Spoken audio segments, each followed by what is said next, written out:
আসসালামু আলাইকুম ও রহমতুল্লাহি ওবরাকাতাহ। আশা করি মহান আল্লাহ রাব্বুল আলামিনের অশেষ রহমতে আপনারা সকলে ভালো আছেন। আজকে আলোচ্য বিষয় জান্নাত যাওয়া 10টি আমল। রাবিয়া ইবন কাআব আসলামি রহমতুল্লাহ বলেন, এক রাতে আমি রসুল সাল্লাল্লাহু সাল্লাম উনার উজুর পানি এনে দিলাম এবং প্রয়োজনীয় কাজ করলাম। তিনি আমাকে বললেন, আমার কাছে তুমি কি চাও?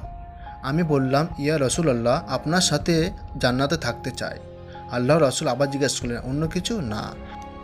আল্লাহ রসুল বললেন, অধিক সিজদার মাধ্যমে তোমার জন্য আমাকে সাহায্য করো। মুসলিম হাদিস 489, অর্থাৎ বেশি বেশি নামাজ পড়ো। দর্শক, জান্নাতে যাওয়ার জন্য দ্বিতীয় নম্বর আমলটি হলো সুন্নাত নামাজ সম্পর্কে। ফরজ নামাজের আগে পড়তে হবে সুন্নত নামাজ। এই ফরজ নামাজের আগে সুন্নত নামাজের গুরুত্ব অপরিসীম। উম্মে হাবিবা রাদি আল্লাহ তাআলা বলেন, রাসূলুল্লাহ সাল্লাল্লাহু আলাইহি সাল্লাম ইরশাদ করেন, যে ব্যক্তি দিন রাতে 12 রাকাত নামাজ পড়ে তার জন্য জান্নাতে একটি বাড়ি বানানো হয়। জান্নাতে যাওয়ার তৃতীয় নম্বর আমলটি হলো মসজিদ নির্মাণ সম্পর্কে। মসজিদ নির্মাণের অংশ নেওয়া ফজিলত অনেক বেশি। মসজিদ নির্মাণ তার জন্য জান্নাতে আলিশান বাড়ি তৈরি করবেন আল্লাহ তাআলা। জান্নাতে যাওয়ার 4 নম্বর আমলটি হলো আয়াতুল কুরসি সম্পর্কে। কুরআন শরীফের সর্বশ্রেষ্ঠ আয়াত হলো আয়াতুল কুরসি। যে ব্যক্তি প্রত্যেক নামাজের পর আয়াতুল কুরসি পড়ে তার জন্য জান্নাতে প্রবেশ ক্ষেত্রে মৃত্যু ছাড়া কোনো বাধা নেই। বলেন সুবহানাল্লাহ। জান্নাতে যাওয়া 5 নম্বর আমলটি হলো হজ করা। আবু হুরায়রা রহমতুল্লাহি আলাইহি বলেন, রাসূল সাল্লাল্লাহু আলাইহি সাল্লাম বলেন, যে ব্যক্তি হজ করে, কোনো অশ্লীল কথা বলে না এবং পাপ কাজে লিপ্ত হয় না, সে মায়ের পেট থেকে জন্ম নেওয়া দিনের মতো নিষ্পাপ হয়ে ফিরে আসে।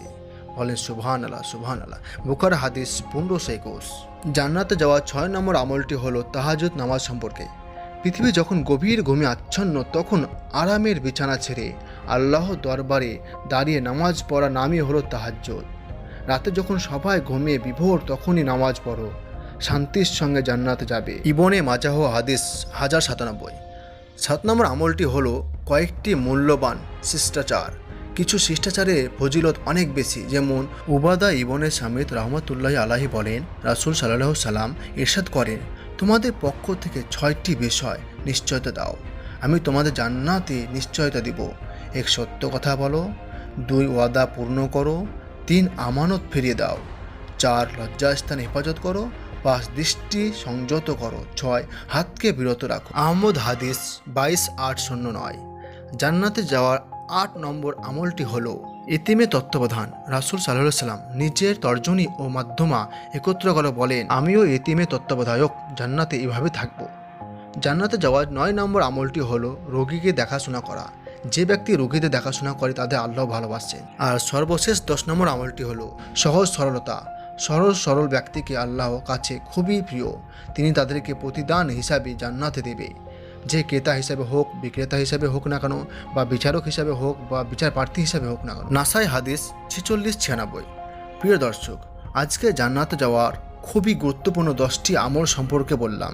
তাই আমরা যতদিন বেঁচে থাকব এই আমলগুলো পালন করব ইনশাল্লাহ।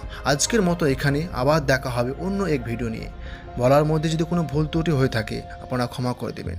আল্লাহ হাফেজ। আর চ্যানেলটাকে যারা এখনও পর্যন্ত সাবস্ক্রাইব করেনি, প্লিজ সাবস্ক্রাইব করে দেবেন।